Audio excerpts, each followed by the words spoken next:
BC Chamber was created some 56 years ago with a primary purpose of being the voice of business in BC, or the voice of policy advocacy to provincial government on behalf of the network of chambers. And I think that that's grown today to be a little bit beyond that scope, but at the same time, primarily our job is to create, with the assistance of our members, a series of policies that are focused on the betterment of business and business community in British Columbia, the economy and things that are related to that, and to take those policies to government on behalf of our members. And today our organization is 130 chambers and boards of trade around the province, and those chambers represent about 34,000 businesses in the province, businesses that are in all sectors of the economy. They are in all communities throughout the province, and they're certainly of all sizes. Largely typify, I think, the profile of business community in British Columbia. Largely 95 to 96% would be characterized as small businesses. But our job is to represent those organizations, and we do so through a governance model that includes 13 directors elected by the members that sit on our board of directors, and their role is to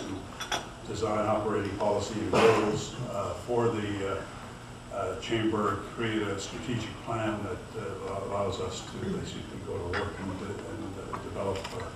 organizational plans that create the successes that we're expected to do. Our ability to work with chambers largely has to do with our ability to be flexible, because working with chambers, there's a theory in our business that suggests that if you have met one chamber or know one chamber of commerce, then you know one chamber of commerce. Because while there are 130 of them in the province, about the only thing they actually have in common is their name. They all operate differently, they all have a different focus, they have a different array of members, they have different marketing plans, they have different issues. I suspect that in the 15 years or so that I've been doing this, there probably is no one community that's had more issues where the chambers had to get very involved at a wide variety of levels than here in Delta. Whether it's a port, or it's a ferry service, or it's a hydro line, or it's a bog, protection of the bog, or it's a South Fraser Perimeter Road, or it's any number of things that largely are driven by people in other places for the greater good, perhaps, of the province. Oftentimes, you're here in Delta and you're in the midst of a discussion, and you have to deal with the fallout of the repercussions, and certainly the chamber in that context has been very active over these years. We work as well with the vertically, like with the Canadian Chamber, because I think that one of the things that we do as an organization and provide our members is a somewhat of a sustainable, long-term operating advantage, competitive advantage over other business organizations, in that with the network of chambers that we have, with the Canadian Chamber, ourselves in the province, and you here in Delta, and your like-minded chambers in other communities, we can provide a network of influence to governments at all levels, unlike anybody else can. The Canadian Chamber has a policy development process and an advocacy system not unlike ours. We advocate to both the province and a number of issues that we have as policies have federal implications, national implications. They then become the Canadian Chamber policy, and they and we together advocate those to government. And issues at the local government level dealt with by Delta Chamber, for example, on issues of local importance. And we'll work with the local chamber to work with those and facilitate the outcomes. And I think it's fair to say that there is really no other organization that can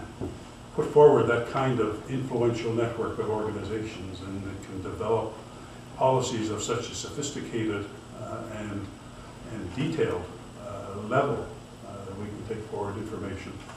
to the point where we have a book that we produce each year called our Policy Manual. It's really not a policy manual as much as it's an issues book, and it has a number of items in it that are